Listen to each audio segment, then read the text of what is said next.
Hola a todos y a todas, hoy en esta ocasión les traigo un top, el top 10 de películas animadas deconstructivas. No hace falta declararse feminista para reconocer que las estructuras sociales, políticas y culturales en las que nos vemos inmersos todos los seres humanos afectan particular y gravemente la libertad de la mujer. Tampoco reconocerlo es condición suficiente para ser feminista, ojo con eso. Es así que han sido muchas y arduas las luchas que han llevado las mujeres a lo largo de la historia para expropiar el terreno que les corresponde y les pertenece en materia de derechos y reconocimiento. Dichas luchas se han trasladado al cine en una relación recíproca. Películas inspiradas en el feminismo a su vez han servido como difusión para los principales postulados del movimiento. Aquí en este top veremos algunas de esas películas, pero que son animadas. Aclaro que este top se basa pura y exclusivamente en mi opinión, y el orden jerárquico que tienen no va de la menos deconstructiva a la más deconstructiva,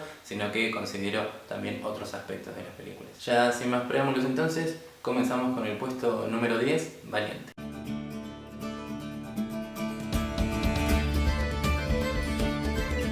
La película transcurre en la Escocia medieval, donde el reinado se ve dividido en varias casas que utilizan el matrimonio como método de alianza entre ellas. Es así que llegada a cierta edad, las hijas de los señores o lords y ladies de cada casa se ven obligadas a contraer matrimonio con alguno de sus pretendientes, que a su vez son los hijos de los gobernantes de las demás casas, digamos. Aquí entonces entra nuestra protagonista, Mérida, que no tiene ninguna intención de cumplir con estas obligaciones, y es desde este punto que la trama nos presenta el conflicto. Su madre, Elinor, intenta inculcarle todos los valores y comportamientos propios de una princesa, ya que llegan a la casa real los representantes de 3 casas del reino, cada uno con su pretendiente correspondiente. Pero el perfil de Mérida es todo lo contrario a lo que se espera de ella como mujer. A ella no le interesa ser madre o esposa de, no le interesa ni la diplomacia, ni refinar su comportamiento, estética y demás. Ella ambiciona sencillamente hacer lo que se le cante, lo que le gusta, que es andar a caballo, practicar tiro al arco, etc. Divertirse, básicamente. Pero todo esto en función de que es una niña, prácticamente. O sea, no es una mujer consciente de su género que lucha por su libertad, oprimida por toda la estructura social, cultural y política imperante. La película plantea la necesidad de la ruptura de esa estructura, pero desde el impulso de una niña, no desde la conciencia de género. No se puede esperar tampoco tanto de Disney, pero no hay que quitarle mérito por eso tampoco. Si bien intenta apuntar al refuerzo de los lazos familiares a pesar de las diferencias, la idea de la imposición de la voluntad libre por sobre lo establecido está presente en esta película y de manera lo suficientemente explícita. Bueno, la trama consiste en eso, básicamente. Mérida trata de evadir el matrimonio arreglado y eventualmente se encuentra con una bruja en el bosque y le pide que haga un hechizo para que su madre cambie de parecer, pero el hechizo no sale como esperaba y se ve obligada a una nueva aventura para resolver todo eso. La animación es muy bella, es muy detallada, más puntualmente en el pelo de la protagonista, que es muy particular, sí, muy rojo y muy enredado. De hecho, el estudio ha hecho énfasis en eso como una metáfora, digamos, del comportamiento de Mérida. Y en cuanto a la música, acompaña perfectamente. Pasamos entonces al puesto número 9, Mulan.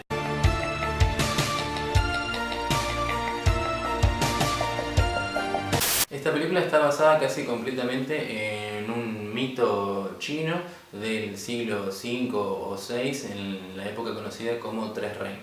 Aquí la protagonista es Mulan, una joven que vive con su familia lejos de la ciudad imperial y de la cual su familia, al igual que en Valiente, espera que responda al llamado del honor, en este caso, que nuevamente por ser mujer implica comportarse de manera obediente, dedicada al hogar y al matrimonio. Pero obviamente ella no desea eso para sí. Es entonces que decide hacerse pasar por hombre y alistarse en el ejército, ya que en ese momento el imperio se hallaba invadido por los hunos. Pero en realidad ella tampoco ambiciona ser un soldado.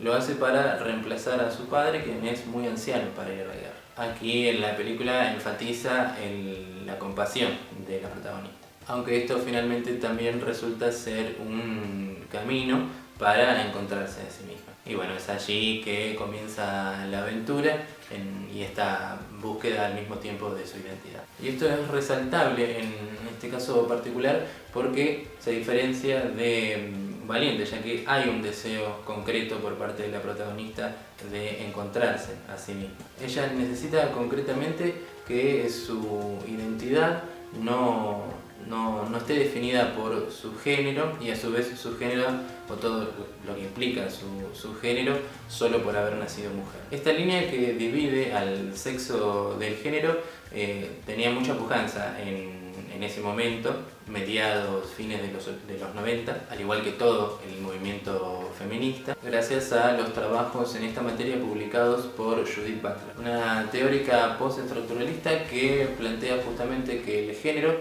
o los roles de género, que es lo mismo, responden a una construcción social y no al orden natural. Esta película es tan excepcional, considerando también que pertenece a Disney, justamente porque plantea todo esto de una manera concreta, aunque no tan explícita. Algo remarcable en este sentido son las letras de las canciones que hablan justamente irónicamente de los roles de género. La animación es muy buena y la dinámica de la película también resulta muy divertida, muy amena. Pasamos entonces al puesto número 8, Ernest et Celestine.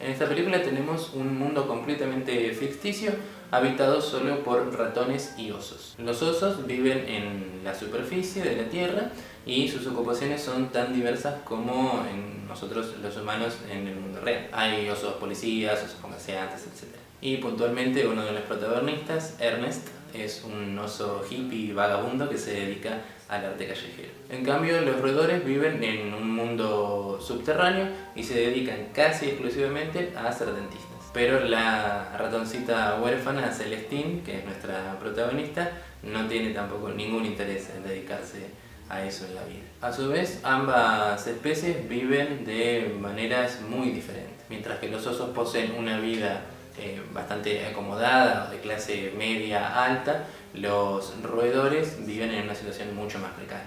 También existe entre ellas una relación, entre estas dos especies, una relación recíproca de no contacto que está basada en prejuicios que a su vez están basados en mitos de dudosa veracidad. Pero Celestine no cree en todo lo que le dicen de los osos y, como dije antes, tampoco quiere ser dentista. Es entonces que decide escaparse a la superficie y cae en un tacho de basura donde más tarde es encontrada por Ernest, que en principio quiere comérsela, pero ella lo convence de lo contrario y comienzan allí juntos la aventura. La película no es estrictamente deconstructiva en el sentido del género, pero sí plantea la superación de muchos prejuicios. Y a la vez yo creo que Celestine es la verdadera heroína de esta historia, ya que es a partir de su voluntad de romper con lo establecido que todo comienza. Ella es intrépida, inteligente y muy valiente. La animación en este caso es preciosa, exquisita, se nos presenta todo con un tinte, digamos, de acuarela. Y la banda sonora es muy emocional, a la vez que muy minimalista, se conjuga perfectamente con todos los aspectos visuales. Pasamos entonces al puesto número 7, El techo del mundo. En el techo del mundo. No, El techo del mundo.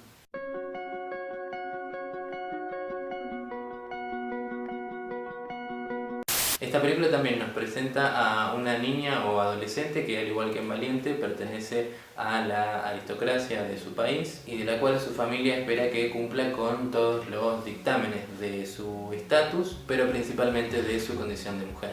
Al igual que Mérida, la protagonista de esta historia, Sasha, no tiene ningún interés en cumplir con estos dictámenes. Pero el contexto en este caso no es la Escocia medieval, sino la San Petersburgo de 1882.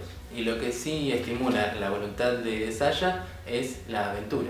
pero no la aventura en sí misma, sino por una motivación mucho más concreta. Resulta que su abuelo, un respetado explorador, no ha regresado de su expedición al Polo Norte que había emprendido con el rompehielos que él mismo construyó. Así pues decide abandonar su cómoda pero igualmente opresiva forma de vida e ir a buscarlo. Y se infiltra como mesera en una embarcación que también emprendería su búsqueda. Si bien el nombre de la película hace clara referencia metafórica al Polo Norte, yo particularmente lo asocio al concepto de techo de cristal que es utilizado desde 1986 para referirse a todo un sistema muy sutil y muy elucubrado, muy bien pensado, a través del cual se les impide a las mujeres llegar a un alto estatus en la vida, en principio laboral, pero luego en general, sin tener en cuenta sus méritos y cualidades. Se las desprestigia básicamente solo por ser mujeres. En cuanto a la animación, esta película también es hermosa y particularmente los dibujos no poseen un contorno definido. Todo el contraste entre fondo y figura es logrado a través de la inmensa variedad de colores que tiene. Y a su vez la música complementa muy bien la expresividad de las imágenes. Pasamos entonces al puesto número 6, El castillo ambulante.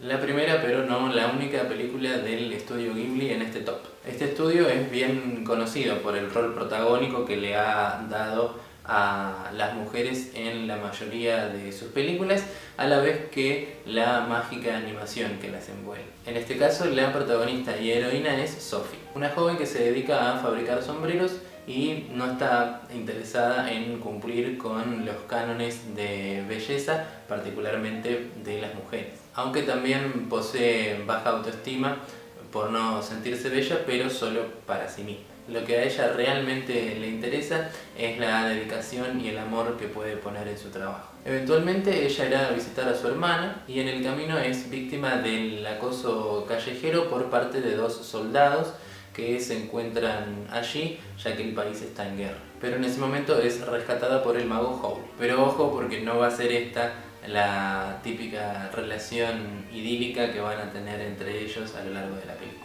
Luego, al volver a su hogar, una bruja, sin motivo aparente, le lanza un hechizo que la convierte en una anciana. Para deshacerse de esta maldición, Sophie emprenderá un viaje en el cual se cruzará con un espantapájaros que luego la llevará hacia el castillo ambulante, el hogar del mago Howl. Una vez allí conoce a un aprendiz de mago de Howl y a Calcifer, que se presenta a sí mismo como demonio fuego y la contrata como empleada doméstica. Y es a partir de aquí que Sophie se convertirá gradualmente en la heroína de la película. Miyazaki, el creador de esta película, pretende con esto reivindicar este rol de la mujer que, según él, se ve bastante degradado por los postulados feministas. Y a su vez, durante toda la trama nos presentará distintos estereotipos de mujer muy bien delimitados.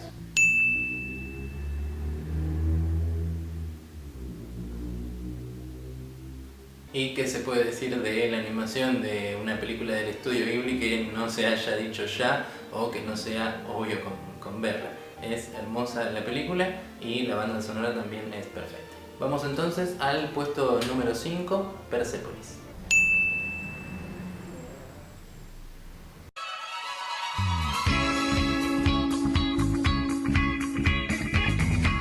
Esta película transcurre a fines de los 70 en Irán durante la Revolución iraní y es la primera en este top en ser totalmente explícita en cuanto a los postulados feministas. La protagonista Marjan desde niña se ve influenciada por ideas revolucionarias. Su familia, que pertenece a la clase media, está bastante occidentalizada y su tío concretamente es comunista. Ya instaurado un nuevo gobierno luego de la revolución, ella y su familia viven un periodo breve de relativa paz hasta que el tipo de gobierno pasa a ser una república islámica con fuerte fanatismo religioso. Y todo esto empeorado por una guerra contra Irak. Es entonces que el comportamiento radical de Marjan le trae bastante problemas y su familia decide enviarla a Austria a completar su escolarización. Es a partir de allí que ella empieza a experimentar el machismo de diversas maneras, lo cual la lleva a darse cuenta de que no es un problema exclusivamente de su país y debido a su fanatismo religioso. La película está basada en un cómic escrito por la misma protagonista a partir de sus propias vivencias. Esto es muy notorio en la animación, que es casi toda en blanco y negro, y si bien no es de mi agrado particular, es muy buena. Y otra cosa a resaltar es que si bien la película trata cuestiones muy complejas y dramáticas, es muy buena la dinámica, en ningún momento resulta aburrida o pesada, de hecho es muy divertida, tiene mucho humor. Pasamos entonces al puesto número 4, donde encontramos a El cuento de la princesa Kaguya.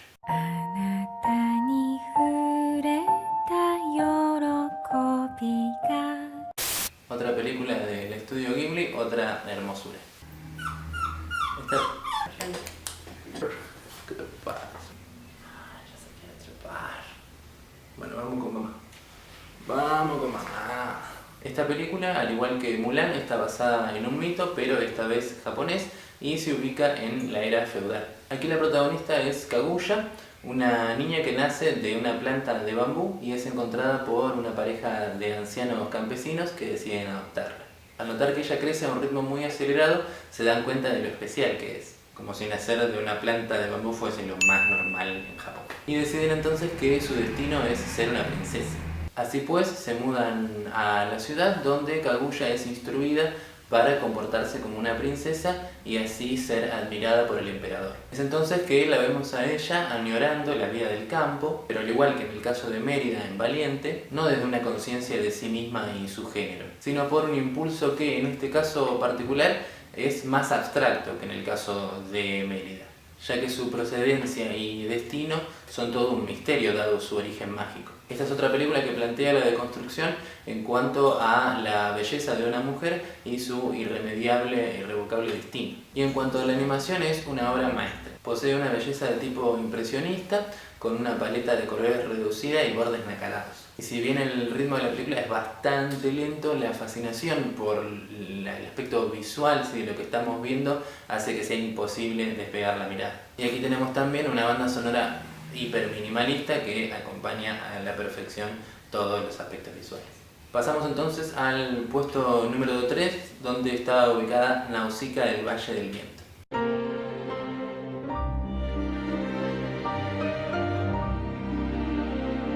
Esta película es considerada la fundadora del estudio Ghibli, aunque en realidad fue hecha antes de su fundación, antes de su existencia, y producida por el estudio Top Craft. Y está basada en el manga creado 2 años antes por el mismo director de la película, Miyazaki.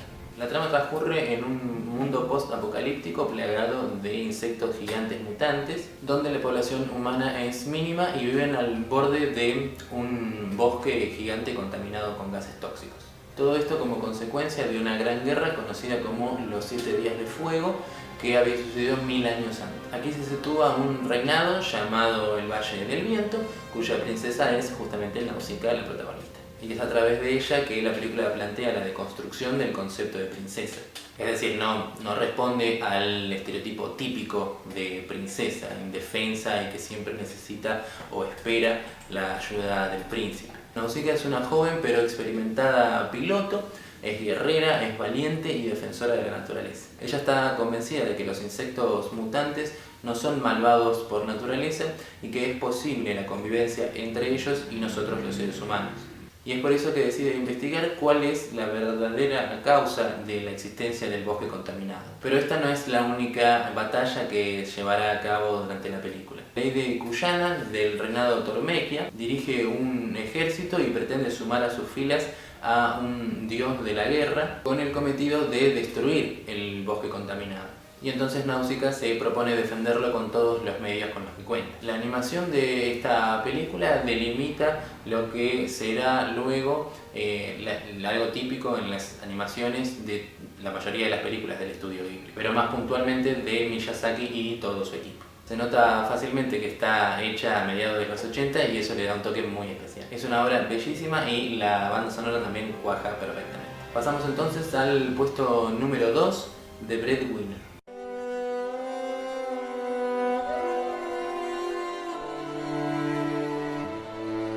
Hasta el momento, si bien algunas de las películas que vimos en el top son bastante emotivas, todas ellas son muy amenas y muy fáciles, entre comillas, de ver, y algunas incluso son muy divertidas. Digamos que nos invitan amablemente a la reflexión. Pero The Breadwinner es muy cruda, muy realista y presenta emociones muy fuertes al espectador. Indignación, impotencia, tristeza y muchas otras cosas. Y es una adaptación del libro publicado por la canadiense Deborah Ellis y está creado a partir de conversaciones que ella misma tuvo con refugiadas afganas que huyeron del régimen talibán. La película es muy realista y nos sitúa en Afganistán, donde las diferencias entre los derechos y obligaciones del hombre y la mujer, tanto política como culturalmente, son muy diferentes. Y si bien sitúa a ambos géneros en una circunstancia de opresión, es la libertad de la mujer la que se ve mucho más afectada. Aquí la protagonista es Parvana, una niña de 11 años que se ve obligada a hacerse pasar por varón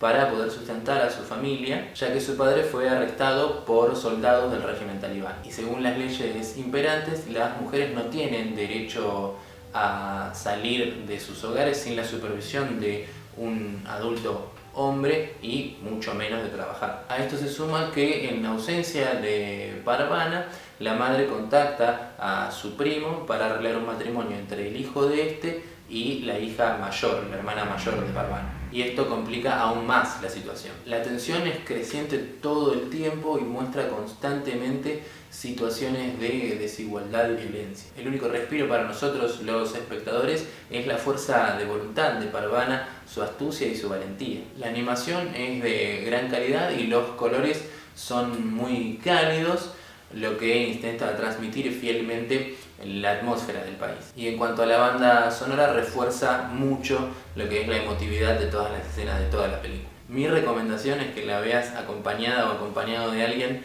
para quien abrazar una vez que la película termine. Pasamos entonces finalmente al puesto número 1, La princesa Mononoke.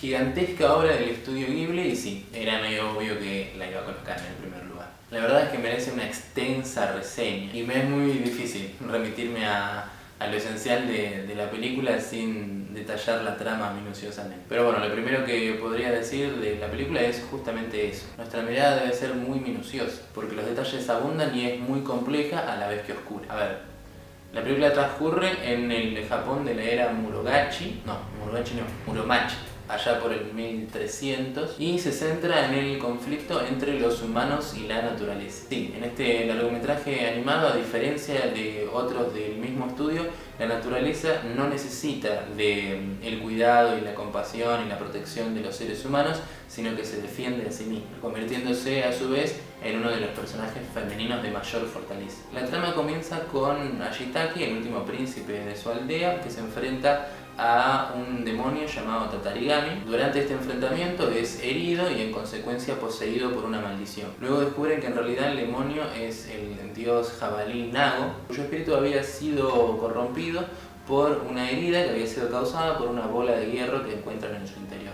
Una bala, básicamente. Es entonces que una anciana de la aldea le dice que tiene que dirigirse hacia la tierra natal de este dios jabalí para encontrar cómo deshacerse de la maldición. Así es que llega a la ciudad de Hierro, lindera a un bosque que los habitantes están talando para tener acceso a las minas de las cuales se extrae metal. Y es por ese motivo que se presenta el conflicto entre los seres humanos y la naturaleza que había mencionado al principio. De un lado tenemos al grupo de seres humanos que lidera Lady Eboye, que son los que talan el bosque, y del otro lado tenemos a los espíritus y habitantes del bosque, junto con quienes se encuentra San, la princesa Mononoke, la princesa de los lobos.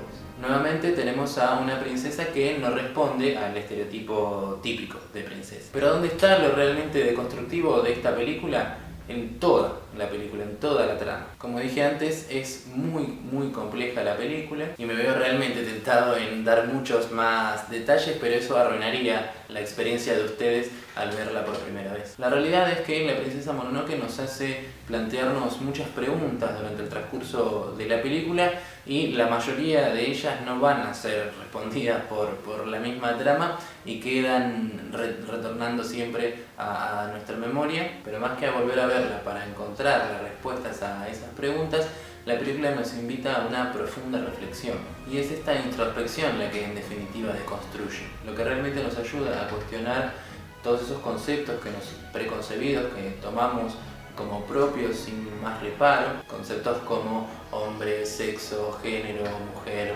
violencia. Y qué más decir al respecto, como dije antes, sin entrar en estos detalles a los cuales no quiero remitirme para no extender, porque esto obviamente no es una reseña de cada una de las películas, sino una presentación, una breve sinopsis para que luego ustedes las vean finalmente. Y para terminar, en la calidad de animación, banda sonora y demás, se ve el esfuerzo épico que llevaron a cabo los productores para realizar esta película. Búsquenlo en Google, van a ver que fue un gran trabajo de producción hiper trascendente. Fue algo, como dije, épico y más que nada para tratarse de una película animada. Este fue entonces el top 10 de películas animadas deconstructivas. Coméntenme qué les pareció, qué películas incluirían y cuáles quitarían ustedes y por qué. Queda abierto el debate, me interesa mucho leer sus opiniones. Muchas gracias por ver este video. Si te gustó, mandale un pulgar para arriba. Si te gustó bastante, suscríbete para ver más contenido así en este canal, más contenido de reseñas de videojuegos y películas y demás, y activa la campanita para que YouTube te avise cada vez que subo un video. Y si te gustó muchísimo, compartirlo con todas tus amigas y tus amigos. Nuevamente, muchas gracias por ver este video. Abajo en la descripción les dejo los links para la página de Instagram y Facebook. Nos vemos la próxima. Digo, como si me fuese a ver a alguien y yo viera a alguien también. Cualquier cosa.